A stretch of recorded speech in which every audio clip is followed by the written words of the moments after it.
Hello sa inyong lahat.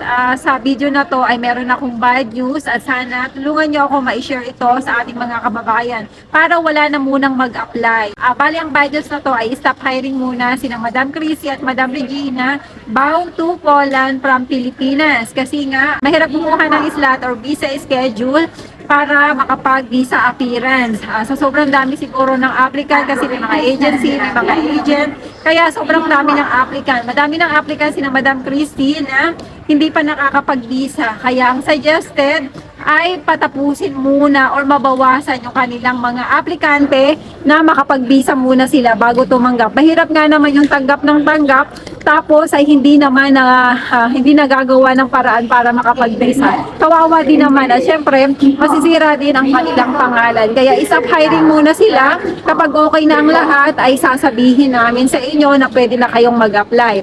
Pero huwag kayong mag-alala dahil meron nang nahanap sina Madam Chrissy para makagawa ng paraan na makakuha ng slot. Pero syempre kailangan munang babawasan muna yung mga aplikante nila na nauna. At meron nga ding mga aplikante na nasa 7 months na hindi pa nabibigyan ng working permit. Kaya kailangan talaga sa pag-a-apply, kailangan din ng pasensya. Ipagpaumanhin nyo kasi hindi natin masasabi.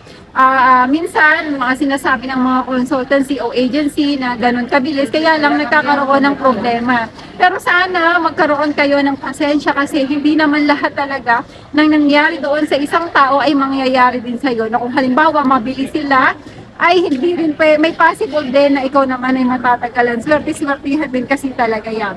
Basta sana magtiwala lang kayo at makakaalis din naman kayo. Sa mga nasa Pilipinas, pwede naman kayong mag-apply sa Czech Republic. Meron na akong video na nagawa na application papunta ng Czech Republic. Kaya lang hindi ko pa nagawa yung galing ng Pilipinas. Yung nagawa ko kasi cross country pero related na rin din yun. Di ba, huwag kayong mag-alala, maybe this week ay tatry ko na magawa ko ng video ang iba pang mga hiring katulad ng Czech Republic, Romania at ang iba pa. Pasensya na kayo kasi masyadong busy.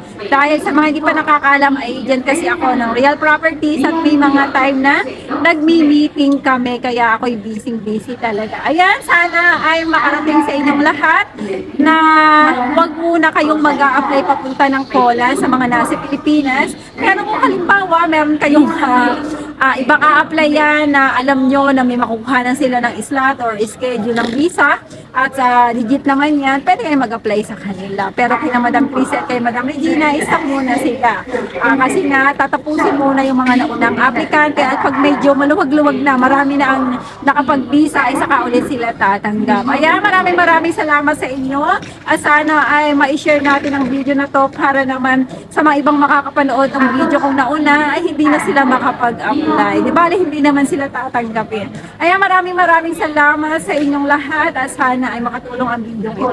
Ayan, kung hindi ka pa nakaka-subscribe, pakiclick mo na ang subscribe button at kung nagustuhan mo, i-like mo na rin. Ayan, maraming salamat. Mega shoutout nga pala sa mga tao nagpa-member sa aking YouTube channel. Maraming salamat sa inyo.